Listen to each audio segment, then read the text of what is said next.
எந்த தலித் சகோதரருடைய குழந்தைகள் மழை தண்ணி குடிச்சாங்களோ அதே தலித் சகோதரர் மேல எஃப்ஐஆர் போட்ட ஆட்சி உங்க ஆட்சி.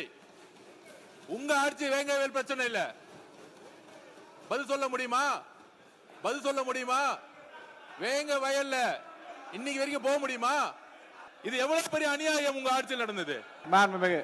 உட்காருங்க உட்காருங்க உட்காருங்க உட்காருங்க உட்காருங்க. நான் கொடுக்குறேன், வாய்ப்பு கொடுக்குறேன். உட்காருங்க, இருங்க இருங்க இருங்க, வாய்ப்பு கொடுக்குறேன். நீங்க என்ன எல்லாருக்கும் ஸ்போர்ட்ஸ் பர்சனா? எல்லாத்துக்கும் எந்திரிக்கிறீங்க? No, I cannot allow this. No no no no no, I cannot allow. உட்காருங்க, நான் உங்களை அலோவ் பண்ண முடியாது.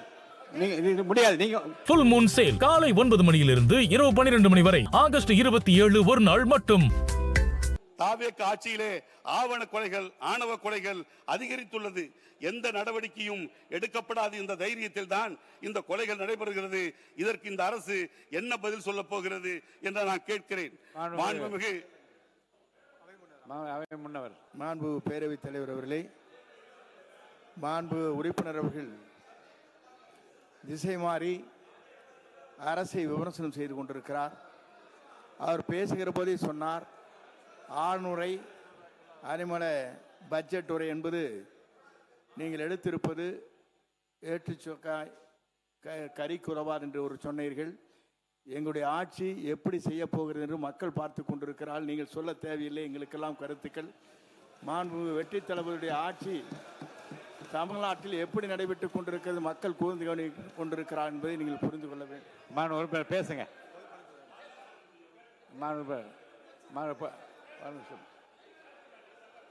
மாண்பு பொதுப்பணித்துறை அமைச்சர். மாண்புமிகு பேரவைத் தலைவர்களே, நான் காலையிலே சொன்னேன் உண்மைக்கு புறமான செய்திகளை சொல்லாதீங்க அப்படின்னு. அவர் முடிக்கிட்டு உட்காருங்க. அப்ப வாபஸ் வாங்க சொல்லுங்க. வாபஸ் வாங்க சொல்லுங்க. முடிக்க சொல்லுங்க. போன ஆட்சியில தான் 70% இந்தியாவிலே அதிகமாக தலித்துக்கு எதிரான குற்றங்கள் பதிவுபட்டிருக்கு. இதுதான் உண்மையான டேட்டா. அதனால வந்த 100 நாள்ல எங்க ஆட்சியில அதிகமாயிருச்சு சொல்லணும். உங்க ஆட்சியோடைய கண்டினியூஷன் தான் நடந்துட்டு இருக்கு. சட்டம் ஒழுங்கா நாங்க சரியா செஞ்சுட்டு இருக்கோம் பதிவு பண்றோம். குறைகளை விட்டுட்டு மானிய குறை விவாதத்துக்கு வரட்டும்ங்கறத நான் கேட்டுக்கிறோம். மாண்பு செந்தில் செல்வன் பேசுங்க. நீங்க அவர் பேசட்டும். மாண்பு செந்தில் செல்வன் பேசுங்க. மாண்புமிகு பேரவைத் தலைவர் அவர்களே, முடிங்க. திமுக ஆட்சியிலும் சாதி ரீதியான வன்முறைகள் நடந்தது. திராவிட அரசியலுக்கு மாற்று அரசியல் என்று கூறுகிற தாவேக தந்த மாற்றம் என்ன என்பதுதான் என் கேள்வி. மாண்பு செந்தில் செல்வன் பேசுங்க. நீங்க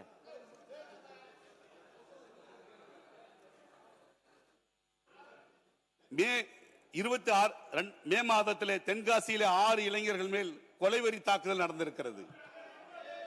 இருக்கு சார், நடந்திருக்கு. உண்மைதானங்க சொல்றேன்.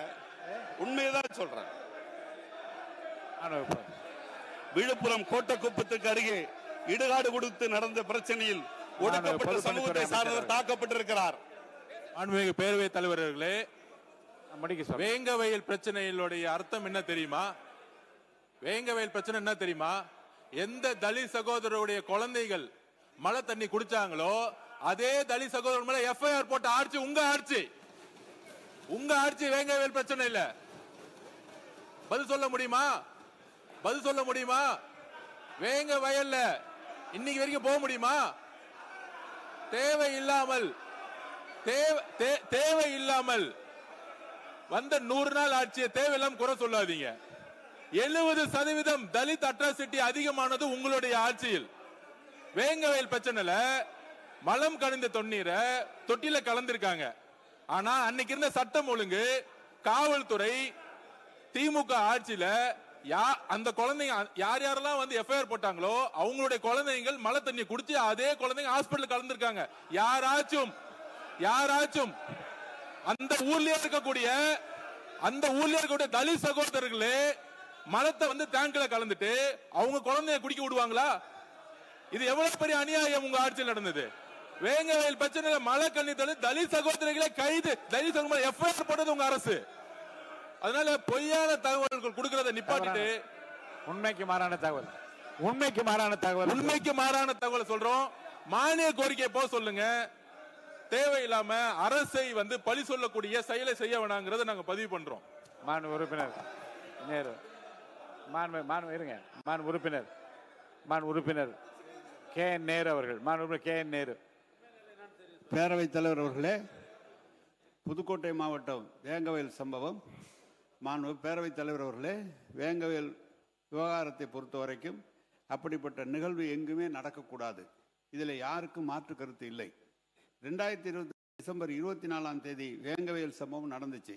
அந்த சம்பவம் நடந்த 2 நாள் கழிச்சு டிசம்பர் 26 புகார் தரப்பட்டுச்சு. புகார் அளிக்கப்பட்ட அன்னைக்கே இந்த விஷயம் தொடர்பாக வெள்ளனானூர் காவல் நிலையத்தில் வழக்கு பதிவு செய்யப்பட்டுச்சு. அதே மாதிரி 2023 ஜனவரி மாதம் 14 இந்த வழக்கு சிபிசிஐடிக்கு மாற்றப்பட்டது. இந்த வழக்கை சிபிஐ விசாரிக்கணும்னு ஒரு சிலர் வழக்கு போட்டாங்க. அதை விசாரித்த சென்னை உயர்நீதிமன்றம் 29/2023 அன்றைக்கு ஓய்வு பெற்ற நீதியரசர் சத்யநாராயணன் தலைமையில் ஒரு நபர் கமிஷன் அமைச்சாங்க. இந்த வழக்கிலே அன்றைக்கு சிபிசிஐடி 100க்கும் மேற்பட்ட சாட்சிகளிடம் விசாரணை நடத்தினாங்க. பல பேருடைய அலைபேசி எண்கள், தொலைத்தொடர்பு தகவல்கள் ஆய்வு செஞ்சாங்க. சிலர்கிட்ட உயிரியல் மாதிரி எடுத்து டிஎன்ஏ பகுப்பாய்வு செய்யப்பட்டது. அதன் அடிப்படையில் 3 பேர் குற்றவாளிகள் உறுதி செய்யப்பட்டு ஜனவரி 2025 நீதிமன்றத்திலே குற்றப்பத்திரிகை தாக்கல் பண்ணியாச்சு. ரொம்ப சென்சிட்டிவான இந்த வழக்கை எங்கள் தலைவர் தலைமையிலான அரசு ரொம்ப கேர்ஃபுல்லாக ஹேண்டில் பண்ணாங்க அன்றைக்கு. ஆனால் இன்றைக்கு சட்டத்துறை அமைச்சராக நம்முடைய நிர்மல்குமார் அவர்கள் அன்றைக்கு என்ன இந்த சம்பவம் நடந்து இது மாதிரி சம்பவத்துக்கு ஆதரித்து எங்கள் இது மாதிரி நடக்கக்கூடாதுன்னு தான் பதிவு போட்டார். பதிவு போட்டுட்டு அப்புறம் அந்த பதிவே நீக்கிட்டார். பதிவை நீக்கினாலும் அதனுடைய இருக்கு. நான் சொல்லிடுறேண்ணா, நான் சொல்லிடுறேன். நீங்கள் நான் சொல்கிறத கேட்குறேன். அன்னைக்கு இருந்த சட்டத்துறை அமைச்சராக இருக்கிற சிடி நிர்மல்குமார் அன்னைக்கு என்ன பண்ணார் தெரியுமா? இந்த சம்பவத்திலே கலவரத்தை ஏற்படுத்தணும்னு பாதிக்கப்பட்ட ஒடுக்கப்பட்ட மக்கள் அனைவருக்குமே குற்றவாளிகள்னு சொல்லி சமூக வலைதளத்திலே போஸ்ட் போட்டார். அதன் பிறகு அவர்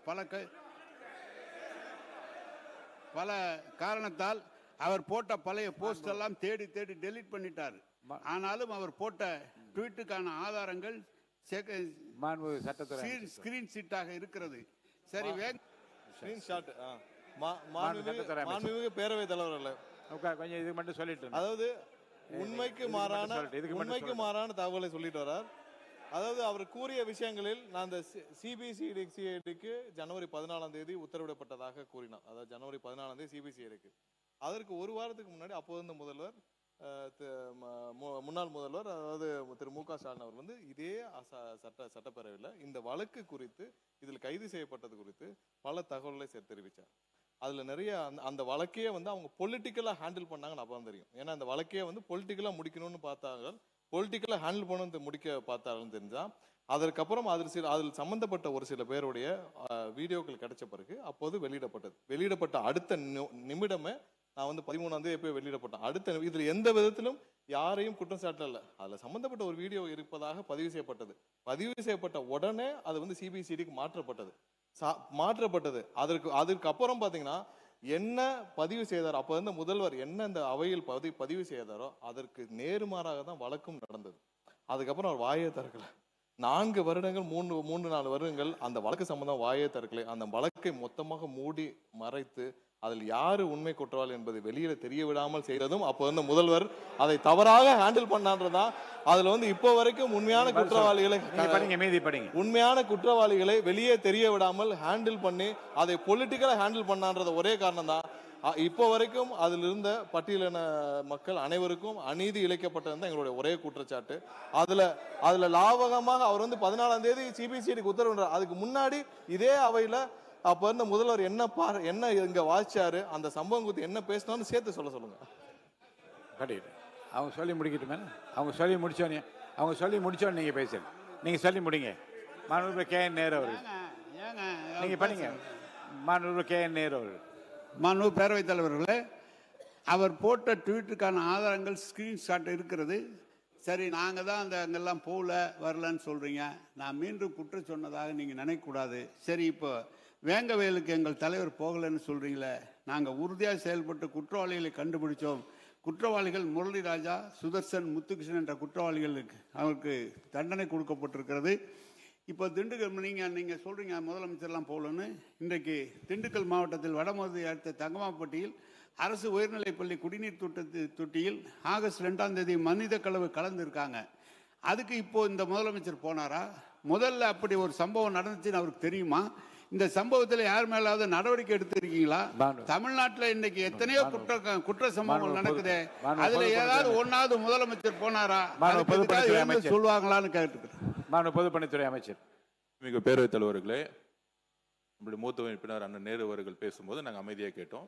எங்களுடைய பதிவை நாங்கள் பண்ணி அது கொஞ்சம் அமைதியா இருந்து கேட்க சொல்லுங்க. அதற்கு அண்ணன் நேரு அவர்கள் உத்தரவாதம் கொடுக்கணும். ஏன்னா நீங்க பேசி முடிச்சிடுறேன். வேங்கவயல் பிரச்சனை ஒரு அரசை வழி நடத்தியவர்கள் 5 வருடம். நீங்கள் அரசு என்ன செய்திருந்தா கொஸ்டின் கேட்கணும். ட்விட்டர்ல போட்டாங்க, மெசேஜ் கொடுத்தாங்க, வாட்ஸ்அப் ஃபார்வர்ட் பண்ணாங்கிறதெல்லாம் விட்டுருவோம். அரசுடைய முடிவு என்ன? உங்களுடைய அரசு ஒரு பிரச்சனையை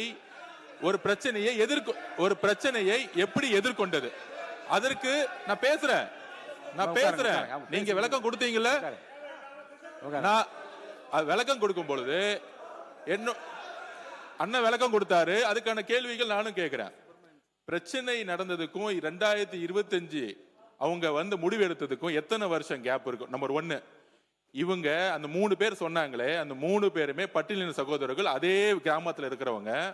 இதை எதிர்த்து முதல் குரல் கொடுத்தது இவங்க கூட்டணி கட்சியில் இருக்கக்கூடிய விசிகே கம்யூனிஸ்ட் தோழர்கள். அவங்க கேட்டது என்ன தெரியுங்களா? சிபிஐ என்கொயரி வேணும்னு கேட்டாங்க. மாநில அரசுடைய காவல்துறை மீது நம்பிக்கை இல்லாமல் கூட்டணி கட்சியா இருக்கக்கூடிய உங்க கூட இருந்த கூட்டணி கட்சிகள் கேட்டது, எங்களுக்கு தமிழக காவல்துறை மீது நம்பிக்கை இல்லை. கிட்டத்தட்ட 2.5 வருஷம் என்கொயரியிலே இருந்து நீங்க காலம் கடத்துறீங்க, ஆதிக்கவாதிகளுக்கு நீங்க பின்னாடி நிக்கிறீங்க. இது சொன்னது நாங்க கிடையாது, கூட்டணி கட்சிக்குள்ள உங்களோட இருந்தவங்க. அதற்கப்புறம் பொலிட்டிக்கலா இந்த பிரச்சனை வந்தவொடனே அது எப்ப தெரியுமா அந்த நடவடிக்கை எடுத்தாங்க? அம்பேத்கர் புத்தக வெளியீடு விகடன் மூலம் நடத்தப்பட்டது. அதில் அந்த ஸ்டேஜ்ல வேங்கவை மக்களை பார்த்தது எங்களுடைய தலைவர். நோட் பண்ணிக்கோங்க. அதை பார்த்து முடிச்ச உடனே அடுத்த 15ஆம் நாள் இந்த கேஸ் ஃபாஸ்ட் ஆகுது. அதாவது எங்களுக்கு எந்த பிரச்சனையும் இல்ல. மாண்புமிகு முதலமைச்சர் சொல்றேன், இந்த போன ஆட்சியில் எல்லாருக்கும் என்னென்ன ஆக்ஷன் எடுத்திருக்காருன்னு. அண்ணன் ஆம்ஸ்ட்ராங் அண்ணன் படுகொலை செய்யப்பட்டார். அவங்களுடைய ஒய்ஃப் ஒரே கோரிக்கை, சிபிஐ என்கொயரி வேணும்னு. அரசியல் பின்புலம் இருக்கு. ஏன் முன்னாள் அமைச்சர்களே இதுல சம்பந்தப்பட்டிருக்க அம்மா குற்றம் சொல்றாங்க, குற்றம் சுமத்துறாங்கன்னு சொன்னேன். நான் சொன்னது குற்றம் சுமத்துறாங்க. யார் மேலயும் நான் பழி சொல்லல, குற்றம் சுமத்துறாங்கன்னு சொன்னேன். நான் யாரையும் அக்யூஸ் பண்ணல. நான் சொன்னது அண்ணன் ஆம்ஸ்ட்ராங் அவனுடைய மனைவி குற்றம் சுமத்துனாங்க. அவங்க கோரிக்கை என்ன வச்சாங்க? எங்களுக்கு சிபிஐ என்கொயரி வேணும்னு சொன்னாங்க. ஆனா தமிழக அரசு எப்பொழுதும் சிபிஐ என்கொயரி பக்கம் போல. அப்ப எங்களுடைய ஆட்சி வந்தவன எங்கள் முதலமைச்சர் அண்ணா ஆம்ஸ்ட்ராங் படுகொலை அன்னைக்கு போல, அவர் வீட்டுக்கு போல. ஆனா அந்த அம்மாவுடைய கோரிக்கைய வந்தவன நிறைவேற்றினாரு. உச்ச நீதிமன்றம் போய் சிபிஐ என்கொயரி வைன்னு சொல்லி நீங்க சிபிஐ என்கொயரி நடந்துட்டு இருக்கு. அப்ப அதே மாதிரி கவின் சப்ஜெக்டும் சரி, இந்த அரசு வந்தவன எப்படி கைது செஞ்சாங்க?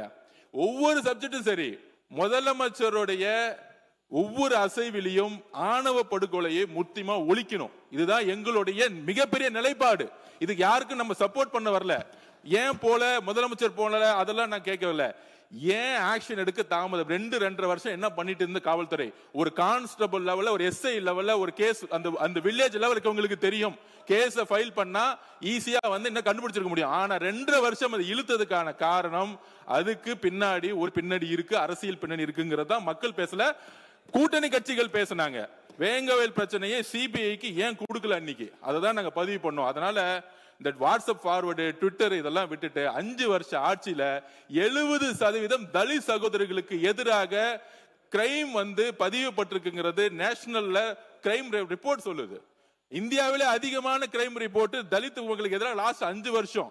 இந்த ஆதாரத்தை நாளை காலையில் உங்கள்கிட்ட கொடுக்குங்கிறத நான் பதிவு பண்றேன். இந்த அரசு, எங்களுடைய முதலமைச்சர் யாராக இருந்தாலும் நேர்மையாக துரிதமாக முடிவு எடுப்பார். இது எந்த சாதிக்கும் எந்த சாதிக்கும் சார்பு அரசு கிடையாது, சமத்துவக்கான அரசுங்கிறத நாங்க பதிவு பண்றோம். மாண்பு சமூக நீதித்துறை அமைச்சர் அவர்கள் முடிச்சிருங்க. மாண்புமிகு கொடுக்க உட்காருங்க. அவர் சொல்லிட்டு ஏங்க இல்ல அமைச்சருங்க, இல்ல அவர் அமைச்சர், இந்த துறைக்கு அமைச்சர் சொல்லுங்க நீங்க. மாண்புமிகு பேரவைத் தலைவர் அவர்களே, சமூக நீதித்துறை அமைச்சர், சமூக நீதித்துறை அமைச்சர், மாண்பு பொதுப்பணித்துறை அமைச்சர்.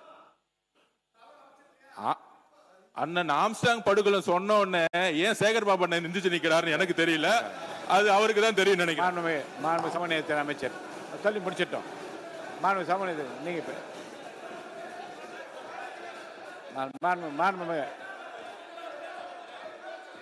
மாண்புமிகு உட்காருங்க உட்காருங்க உட்காருங்க உட்காருங்க உட்காருங்க. நான் கொடுக்குறேன், வாய்ப்பு கொடுக்குறேன். உட்காருங்க, இருங்க வாய்ப்பு கொடுக்குறேன். இது முடிக்கிட்டேன், உட்காருங்க. நான் வாய்ப்பு கொடுப்பேன், நான் உங்களுக்கு கொடுப்பேன் வாய்ப்பு. உட்காருங்க. இல்ல சொல்லுவாருங்க, உட்காருங்க. மாண்புமிகு நான் கொடுங்க, உட்காருங்க உட்காருங்க. மாண்புமிகு இருங்க, பேரவைத் தலைவர் அவர்களே, முடிச்சு அவருக்கு முடிக்கிட்டோம் சொல்லுங்க. அதுதான் உங்களுக்கு கொடுக்க போறாங்க, அடுத்து கொடுக்குறேன் உங்களுக்கு. உட்காருங்க. பொதுப்பணித்துறை அமைச்சர் சொன்ன செய்தியோடு நான் கூடுதல் சில செய்திகளை சொல்ல விரும்புகிறேன். அதாவது மானிய கோரிக்கை விட்டு நான் விலகி எங்கேயோ போய் கொண்டிருக்கிறோம். சுருக்கமா நீங்க வந்து குற்றச்சாட்டு சொல்லும் பொழுது இப்ப வந்து மரியாதைக்குரிய நம்முடைய சீர்காழி சட்டமன்ற உறுப்பினர் பேசும் பொழுது தென்காசியில் 6 சகோதரர்கள் வெட்டப்பட்டார்கள் என்று சொன்னார். 6 சகோதரர்கள் நெட்டூர் என்கிற கிராமத்தைச் சேர்ந்தவர்கள், அவர்கள் வெட்டப்பட்டார்கள். ஒரு சாதிய வெறியாட்டத்தோடு அது நடத்தப்பட்டது என்று உடனடியாக மாண்புமிகு முதல்வர் அவர்கள் அந்த கிராமத்திற்கு சென்று என்னை அவர்களை சந்திக்க வைத்தார்கள். மருத்துவமனையில் அவர்கள் அனுமதிக்கப்பட்டிருந்தார்கள். நான் சென்று அவர்களை சந்தித்து அரசு சார்பாக நிதியுதவி வழங்கியிருக்கின்றோம். அதான் SC/ST ஆக்டின் அடிப்படையில் கொடுக்கப்பட்டிருக்கிறது. எங்கு நடந்தாலும் உடனடியாக சமூக நீதித்துறை சார்பாக நாங்கள் செல்கின்றோம். மாண்புமிகு மூத்த உறுப்பினர் நம்முடைய KN நேரு அவர்கள் பேசும்பொழுது வேங்கவயல் தொடர்பாக பேசினார்கள். வேங்கவயல் சம்பவம் 2022 டிசம்பர் மாதம் நடைபெற்ற உடனே அந்த 31ஆம் தேதியே புதுக்கோட்டையில் இந்த சம்பவத்துக்கு எதிராக மிகப்பெரிய போராட்டத்தை கூட்டணியில் இருந்தாலும் நாங்கள் நடத்திய போராட்டம், விடுதலை சிறுத்தைகள் நடத்திய போராட்டம், எங்களுடைய தலைவர் எழுச்சி தமிழர் தொல்காப்பியன் திருமாவளவன் பங்கேற்ற பல்லாயிரக்கணக்கான மக்கள் மத்தியில் அந்த போராட்டத்தை நடத்தினார்கள். அதற்கு பிறகு அந்த கிராமத்திற்கு எங்களுடைய தலைவர்கள் போனார்கள், நானும் போனோம். அந்த மக்கள் சொன்னார்கள், எங்கள் மீதே பழி சுமத்த விரும்புகிறார்கள், பழி சுமத்த முனைகிறார்கள் என்று சொன்னார்கள். அவர்கள் சொன்னார்கள், எங்களுக்கும் அதற்கு எந்த சம்பந்தமும் இல்லை என்று சொன்னார்கள்.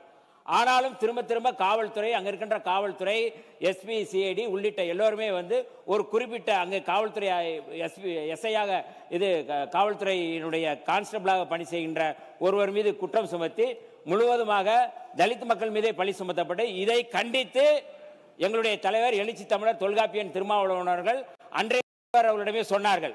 ஆகவே அந்த குற்றச் செயலுக்கும் அந்த மக்களுக்கு எந்த சம்பந்தமும் இல்லை. இப்பொழுதும் அது குறித்து நீதிமன்றத்தில் இருக்கிறது, மேல்முறையீடு இருக்கிறது என்பதை நாங்கள் தெளிவுபடுத்த விரும்புகிறோம். ஒன்று, இந்த ஆணவ படுகொலை தொடர்பாக நான் என்னுடைய உரையில் நான் பதில் சொல்ல முனைந்தேன். ஆனால் இப்பொழுது அதற்காக பதில் சொல்ல நான் விரும்புகின்றேன். ஆணவ படுகொலை தொடர்பாக இந்த அரசு, நம்முடைய அரசு அதில் சிறப்பு கவனம் செலுத்துகின்றது. அதற்கான அறிவிப்பை மட்டும் நான் அறிவிக்க எனக்கு அனுமதி தருமாறு கேட்டுக்கொள்கிறேன்.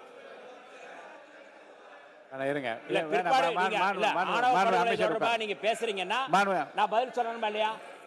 ஆணவ படுகொலை தொடர்பா நீங்க பேசுறீங்க, நான் பதில் சொல்லணுமா இல்லையா? நான் அதுக்கு மட்டும் ஒரு அறிவிப்பு அறிவிச்சேன். வன்கொடுமைக்கு எதிராக சட்டங்கள் இயற்றப்பட்டு கடுமையான நடவடிக்கை எடுக்கப்பட்டும் சமத்துவம் மற்றும் சகோதரத்துவத்தினை நிலைநாட்டி அனைவரிடமும் இணக்கமான சூழ்நிலையை உருவாக்கவும் நமது அரசு முயன்று வருகிறது.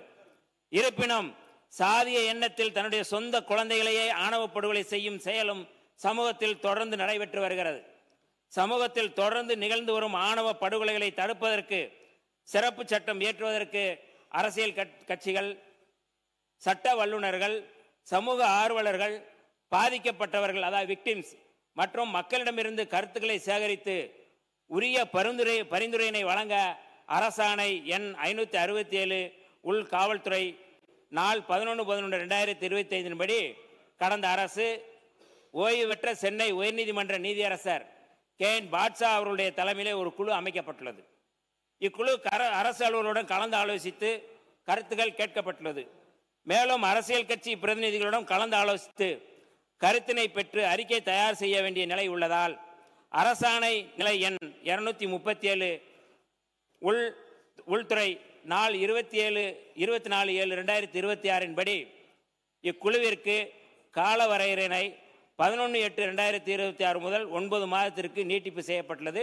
இது மரியாதைக்குரிய கேன் பாட்ஷா அவர்களுடைய வேண்டுகோளின் அடிப்படையில் இது நீட்டிப்பு செய்யப்பட்டுள்ளது. மேற்குறிப்பிட்ட காலத்திற்குள் அரசியல் பிரதிநிதிகளுடன் கலந்து ஆலோசித்து குழுவின் பரிந்துரை பெறப்பட்டவுடன் ஆணவ படுகொலைகளை தடுத்து நிறுத்துவதற்கு சிறப்பு சட்டம் இயற்றப்படும் என்று இந்த அவையில் நாங்கள் திறந்த மனதோடு மாண்புமிகு முதல்வர் அவருடைய வழிகாட்டுதல் அடிப்படையில் இந்த சட்டம் நிறைவேற்றப்படும் என்று நான் அறிவிக்கின்றோம். மாண்புமிகு உறுப்பினர் சேகர் பாபு அவர்கள்.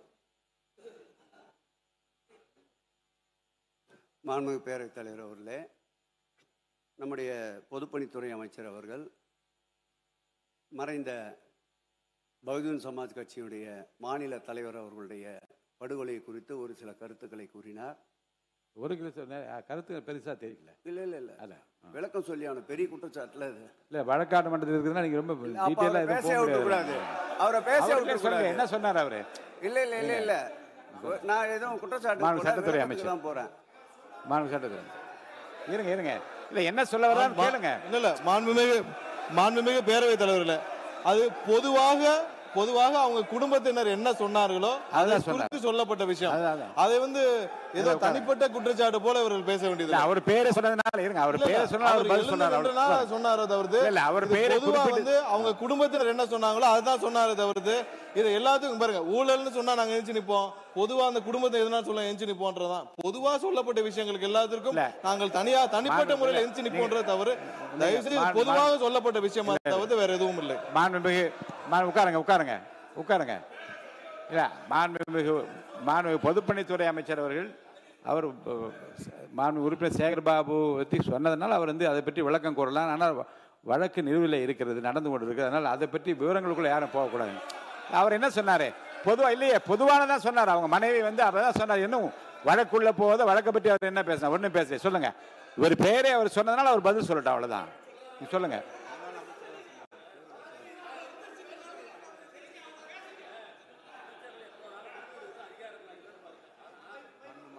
குறிப்பிட்ட பின்பு அவர் முழுமையாக தெளிவுபடுத்தி இன்னொரு அமைச்சரோட பேசலாம் ஒழிய ஒரு கருத்தை வச்சு 3 அமைச்சரை எழுந்து அதே மாறி மாறி பேசினா எப்படி நாங்கள் விளக்கம் சொல்ல முடியும்? அது சொல்லுங்க. இல்ல அந்த ப்ரொசீஜர் என்னன்னு சொல்லுங்க. எனக்கு அமைச்சர்களுக்கு எப்போனாலும் எந்திரிக்க அதிகாரம் நான் இல்லைன்னு மறுக்கல. ஆனால் நீங்க ஒரு உறுப்பினர் குறிப்பிட்ட ஒரு விளக்கம் சொல்லி முழுமையாக முடிஞ்ச ஏற்பாடு அதில் அமைச்சரை தவறுன்னு நினைச்சாலும் திருப்தி அடையலாம் கூட அவர் சொல்லலாம்.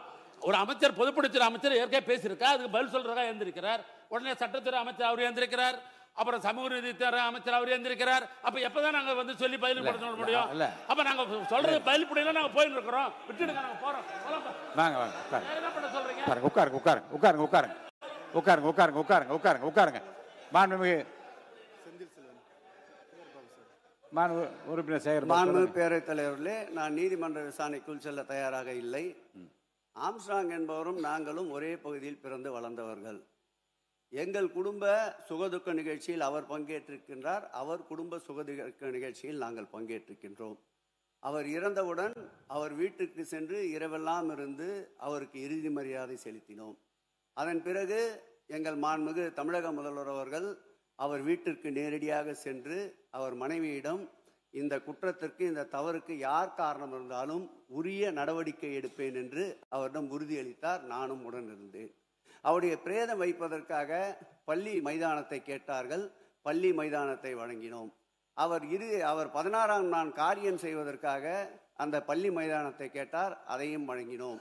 அவர் பிரேதத்திற்கு மணிமண்டபம் கட்டுவதற்கு அவர்களுக்கு சொந்தமான இடம் நம்முடைய சென்னையை ஒட்டி இருக்கின்ற மாதவரம் பகுதியில் கேட்டார், அதையும் இந்த அரசு தான் வழங்கியது. இதையெல்லாம் ஏன் சொல்கிறேன் என்றால், ஒரு குற்ற உணர்வோடு ஒரு குற்றப்புணர்வோடு ஒரு கட்சியினுடைய தலைவருடைய படுகொலையை திசை திருப்பக்கூடாது. சிபிஐ வசம் தற்போது வழக்கு இருக்கின்றது. சிபிஐ என்ன சொன்னாலும் அதற்கு ஒத்துழைக்க நாங்கள் தயாராக இருக்கிறோம். சிபிஐயோடு நாங்கள் நிச்சயம் நிற்போம். எங்களை பொறுத்தளவில் அரசியல் மாறுபாடுகள் கருத்தோடு கருத்துத்தான் மோதுவோமே தவிர இப்படி வன்முறைக்கு செல்லுகின்ற இயக்கம் நாங்கள் அல்ல என்பதை மாண்புமிகு பேரவையின் தலைவர் வாயிலாக மாண்புமிகு பொதுப்பணித்துறை அமைச்சருக்கு தெரிவித்துக் கொள்கிறேன். பொதுப்பணித்துறை அமைச்சர் பொறுப்புள்ளவர். இப்படி ஒரு பெரிய வழக்கோடு அரசியலை சம்பந்தப்படுவது நாகரிகமற்றது என்பதை அவருக்கு அன்போடு தெரிவித்துக் கொள்கிறேன். அவர் பொதுவான கருத்தை வெளியிட்டு உங்க பேரை சொன்னீங்க. இருங்க, அவர் பேச இருங்க, அவர் பேரை சொன்ன பேச அனுமதிச்சேன்ல, நான் பேச அனுமதிச்சேனா இல்லையா? பேசி தரல, உட்காருங்க. நீங்க என்ன மிஸ்டர் இல்ல மான் உறுப்பினர் ஆஸ்டின், நீங்க என்ன இருங்க, நீங்க என்ன எல்லாருக்கும் ஸ்போர்ட்ஸ் பர்சனா? நீங்க மான் உறுப்பினர் ஆஸ்டின், உங்களை எச்சரிக்கிறேன். நீங்க என்ன எல்லாருக்கும் ஸ்போர்ட்ஸ் பர்சனா? எல்லாத்துக்கும் எந்திரிக்கிறீங்க. No, I cannot allow this. No no no no no, I cannot allow. உட்காருங்க, நான் உங்களை அலோவ் பண்ண முடியாது. நீங்க முடியாது. நீங்க உங்க கொறடா இருக்காரு இல்லைங்க, உங்க கொறடா இருக்காரு. அவர் சொல்வதை நான் நயமாக ஏற்றுக்கொள்கிறேன். அவரை பேச வச்சுட்டு முடிஞ்சிச்சு. மான் உறுப்பினர் செந்தில் செல்வன் இல்லை முடிஞ்சிச்சு, அவ்வளோ, அதுக்கு மேலே கிடையாது. உட்காருங்க, போதும் போதும். இது சர்ச்சை இல்லாமல் முடிக்க வேண்டும், இதை பெரிதுபடுத்தாமல் முடிக்க வேண்டும், சர்ச்சை இல்லாமல் முடிக்க வேண்டும். மான் உறுப்பினர் செந்தில் செல்வன், நன்றி. இல்லை அடுத்த உறுப்பினர் அழைச்சார், போதும். அவர் கொடுத்த விளக்கம் அவ்வளோதான். அவர் தன்னை வந்து தனக்குரிய விளக்கத்தை அவர் கொடுத்துட்டு அது போதுமானது. அதுக்குள்ளே போகாதீங்க, உட்காருங்க, உட்காரு. அந்த பிரச்சனைக்குள்ளே போகாதீங்க. சொல்லுங்க, வேண்டாம், நீங்க பேசுங்க, நீங்க பேசுங்க, நீங்க பேசுங்க. நான் அலோவ் பண்ணலைங்க, தயவு செய்து முடிஞ்சிச்சு. இல்லை இல்லை இல்லை, போதும், இல்லை போதும். மாணவர் செந்தில் செல்வன், நீங்க பேசினா அலோவ் பண்ண இல்லை, பேசிட்டீங்க, அவ்வளோதான். நீங்க உங்களுக்கு பேசுறது இல்லை, உங்க பேரை சொன்னாரு, உங்களுக்கு விளக்கம் கொடுத்துட்டீங்க. அந்த விளக்கத்தில் மேல யார் இங்க பாருங்க, அந்த விளக்கமே போதுமானது என்று நான் கருதுகிறேன். வீண் சர்ச்சைக்குள்ள போக வேண்டாம். உட்காருங்க, தயவு செய்து உட்காரு. நான் இல்லை மாண்பு உறுப்பினர் உட்காருங்க, போதும். உங்களுக்கு நான் வந்து அவர் பேரை சொன்னதுனால உங்களை அனுமதிச்சேன். நீங்க விளக்கம் சொல்லிட்டீங்க, அந்த விளக்கமே போதுமானது. மாண்பு செந்தில் செல்வன், நீங்க பேசுறீங்களா? மானிய கோரிக்கைக்குள்ள பேசினா இனிமே அனுமதி. நாளை கூட சொல்லி விடுகிறேன், இனி வருங்காலங்களில் மானிய கோரிக்கைகளை எதிர்த்து வேறு செய்திகளுக்கு போவதாக இருந்தால் இன்னும் அனுமதிப்பதாக இல்லை. அந்த முடிவை தான் எடுக்க போகிறேன். மாண்பு உறுப்பினர் செந்தில் செல்வன், நீங்க பேசுறீங்களா இல்லையா? நீங்க பேசினா பேசுங்க. மாணவர்